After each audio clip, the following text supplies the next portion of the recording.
The Ukrainian President Volodymyr Zelenskyy, he has been laying out the conditions for negotiations, and I want to read to you a bit of what he said. He said, and these are the conditions: restoration of territorial integrity, respect for the UN Charter, compensation for all material losses caused by the war, punishment for every war criminal, and guarantees that this does not happen again. What do you make of those conditions, Dmitry, and how do you think Moscow will respond? Well, they're exactly the same conditions that our President Putin laid when he started this invasion on February 24th. He also said, restoration of the damaged buildings in Donbass, punishment for all the people who were responsible for these bombardments, probably punishment for the people who ousted the legally elected president in Ukraine in 2014.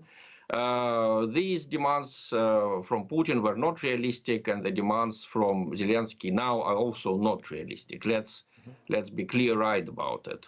I think real cessation of hostilities can only be achieved not between Zelenskyy and Putin, but between Russia and the United States, Russia and other allies, so-called allies of Ukraine, who actually take decisions and who can really push Mr. Zelenskyy towards negotiation and towards serious attitude to negotiation.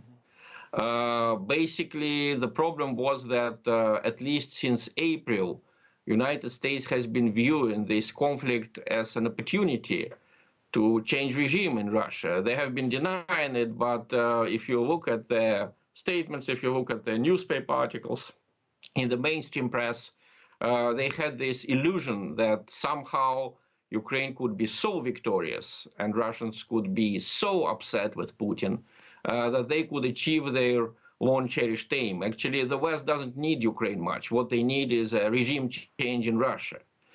So that didn't happen, and I think that won't happen. And I think both sides, Russia and the West, who are the real adversaries in Ukraine, right, they should both understand that they should stop destroying that country because of our ideological differences.